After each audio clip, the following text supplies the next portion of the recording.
Doing sports talk worldwide with some news from the world of boxing. So y'all know what time it is. You ain't in a rush to get concussed.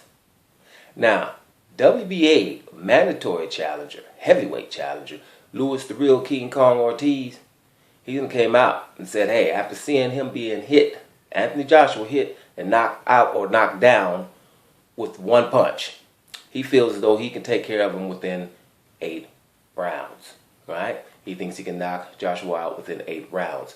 And, you know, when you're looking at this fight, it has shades of Gennady Golovkin versus Daniel Jacobs. When you're looking at it while alive, you're thinking, wow, that Daniel Jacobs is doing a pretty good job. But sooner or later, Golovkin going to catch up to him. Similar here, it's like, wow, Klitschko's doing a good job, man. Look at him. But sooner or later, Joshua going to catch up to him. You had that in the back of your mind a little bit. But after the fight, what happens is the winner doesn't scare nobody. Everybody feels confident, all right?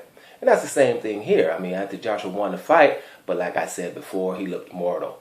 And when you're Louis Ortiz and you're taking step-aside money, you're stepping aside and letting these people fight, like he said with Klitschko and Joshua, he said, I'm sick of being pushed back, pushed around.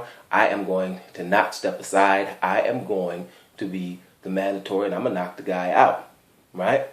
He says, but he thinks because he's been knocked down with one punch that Eddie Hearn is not going to let it happen, right? Now, he could be, he might have to wait one fight because the WBA president, Gilberto Mendoza, has said he might give these guys, the winner, which is Joshua, a special permit to fight one voluntary. You can't really do nothing about that.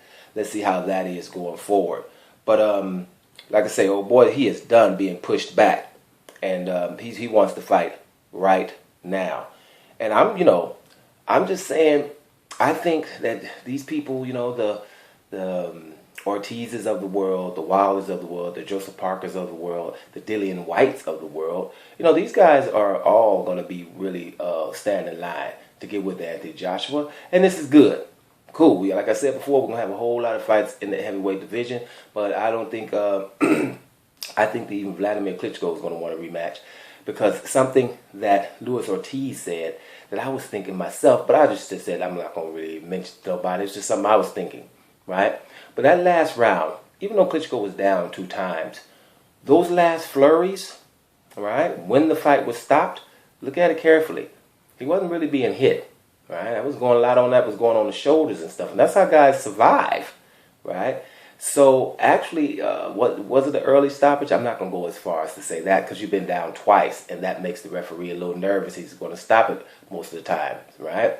But he wasn't being hit. And I was just thinking that, but Louis Ortiz has stated it straight up. He said he thinks if Klitschko would have survived that, if they wouldn't have stopped it, that Joshua would have gassed out again.